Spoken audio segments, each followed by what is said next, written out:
Hey everybody, Roger here. Hope you guys are all having a great day.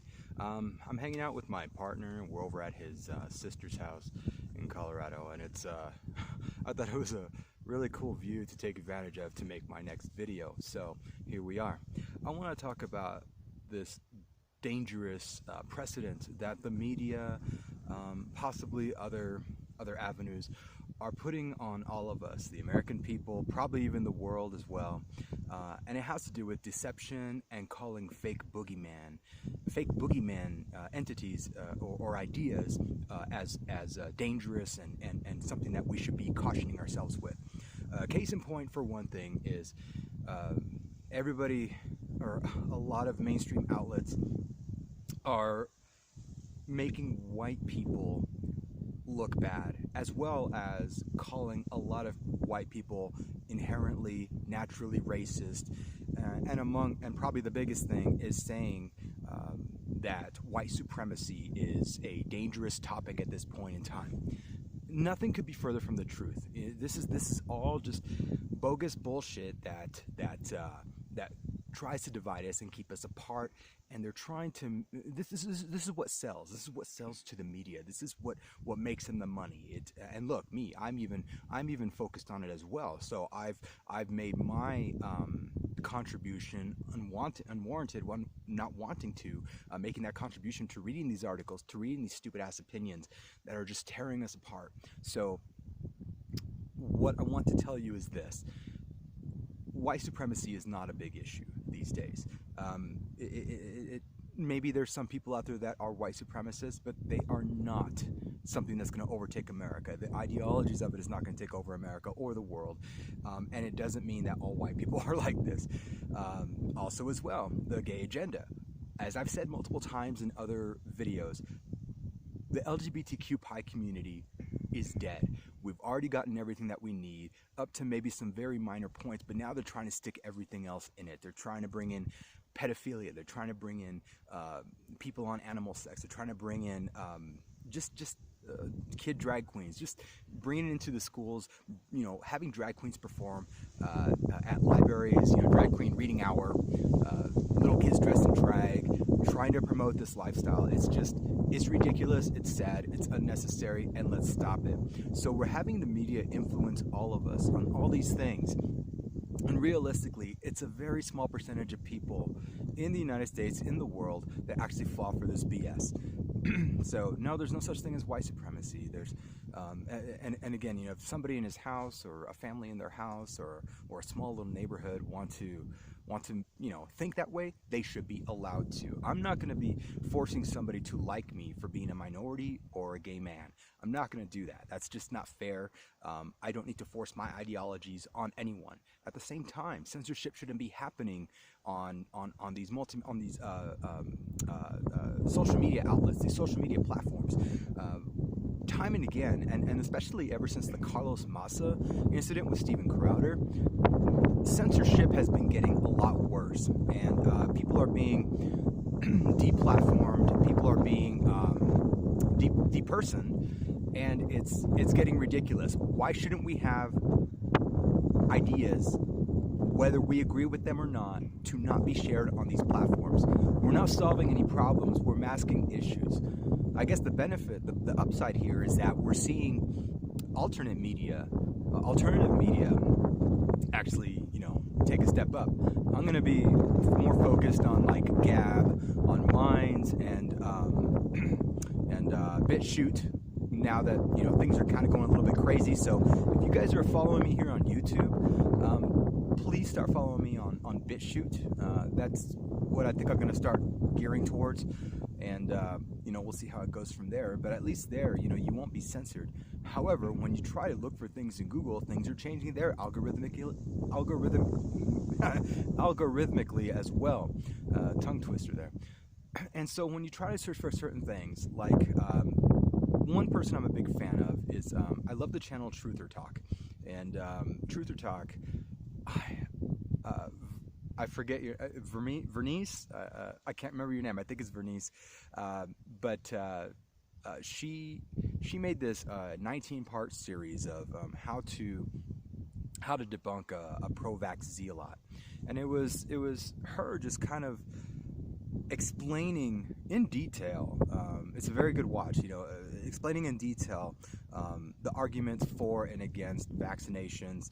Again, she's anti-vax. I, for the most part, am as well, with very few exceptions. But beyond that, the thing that I really hate about this is that you can look at her channel, TrutherTalk. You can look at all of her videos. She's got like on average probably about 5,000 to 10,000 views per video, maybe 5,000 to 7,000 views per video, except when it comes to this anti-vax one. She has less than 500 for the most on any of the 18 or 19 videos that she has on that series.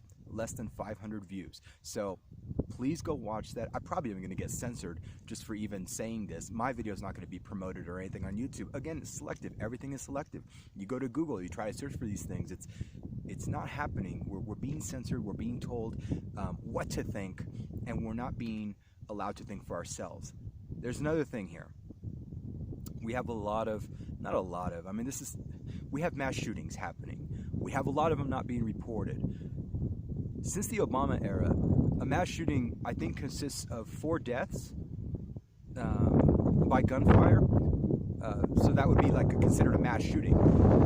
If this is the case, the only thing that we're seeing, sorry, the wind is picking up here, and I hope that I have a little microphone with the little wind thing on it. Hopefully it's working, we'll see. But anyways, what we're seeing right now is that there's everybody posting all these fake stats, like the Mother Jones stats and whatnot, showing like a selective type of mass shootings. They are forgetting ones that involve minorities, blacks, Mexicans, Asians. They're forgetting these ones, and it does not do us any good as minorities, as Americans in general. It doesn't do us any good if we're not willing to put the truth out there. But no, we have this issue where we're saying, no, white supremacy is what's causing all this. Donald Trump's rhetoric is what causes mass shootings. You want to know something? It doesn't. What causes this shit is personal, is the individual person, self-responsibility.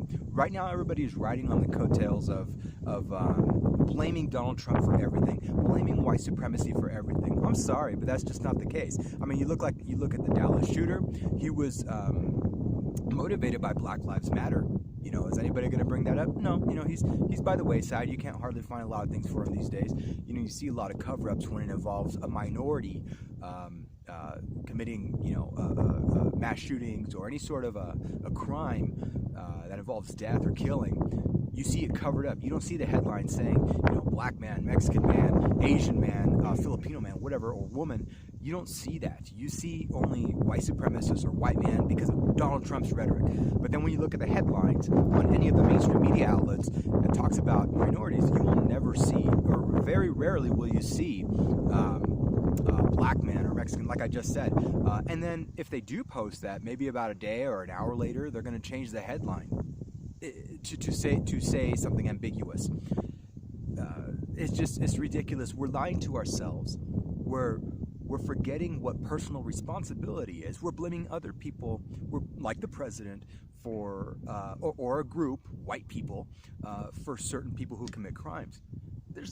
It's ridiculous. Let's stop this bullshit and see through the crap. The other thing is, let's stop saying that white people have to apologize to blacks or anybody like that. Nobody in this day and age has to apologize to anybody for whatever fucking reason. I just saw this article saying, I think it was from the Washington Post or the Washington Times, I can't remember, but it was a professor in race relations or something like that wrote it and said, when white people are told to, hey, that's racist, if they say something and they're told by a minority, hey, that's racist, there's 4 steps you have to follow to make sure that you are a good ally. And screw that word. I really hate that word ally. It's just so stupid. We're all allies together. It's not about race. It's not about color. It's not about your belief or anything. Let's just all just start being working in harmonious with each other. Anyways, yeah. That was a dumb article, and I don't think any white person should be ridiculed, or I don't even think bad jokes, stupid jokes, racist jokes, anything like that, I don't think they should be censored. We're getting to a point right now where it's already starting to affect some people on the left. Sarah Silverman, for instance, she supposedly got fired because of her blackface incident, the thing that she did about 15-20 years ago on Comedy Central. a little skit where she wore blackface, and she said it cost her a movie. And I'm like, well, maybe not. I don't know. Maybe it's just headlines for her. But overall, we're getting into this cycle where we're getting too consumed with what is the word? What the sheep think. And we have to change that. We can't be thinking like the sheep, and that's what's happening. Everybody, I never thought I'd be able to live to see an age where everybody falls for any fucking little thing. Every little thing that they put out. Oh, white supremacy is caused by Donald Trump. Oh, blame all white people for this.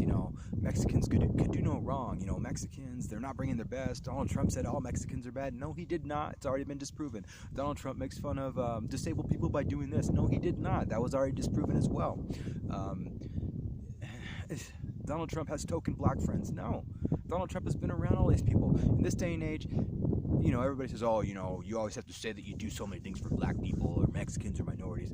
Well, yeah, because you're kind of not looking at the points here. So there's absolutely nothing wrong with that. Just because you point out the things that you do or the friends that you have or the people that you know or the people that you love, and they just happen to be different peoples of different color, doesn't make you think that they're tokens, doesn't make you look disingenuous.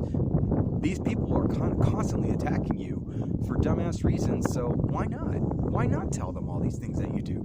Be proud of it. Be happy about the fact that you're able to commingle with anybody and you don't look at things as a race thing. Be happy about that. Don't be like one of these people who are just angry about everything. It's just, I don't know how people can live like that. But anyways, overall, let's I know there's a lot of people that can see through all the bullshit, and so I'm very happy about that. But if you know people who don't, maybe my video isn't going to be that great, but maybe share this video with some, just to maybe they'll look at it and say, wow, this guy's a dumbass idiot, which I probably am, 99% positive I am. But then there's that 1% who will be like, oh, he's actually got a point, maybe it might change their mind, I don't know. And if my video doesn't work, then give them somebody else's, anybody that you like. I would definitely say this, definitely,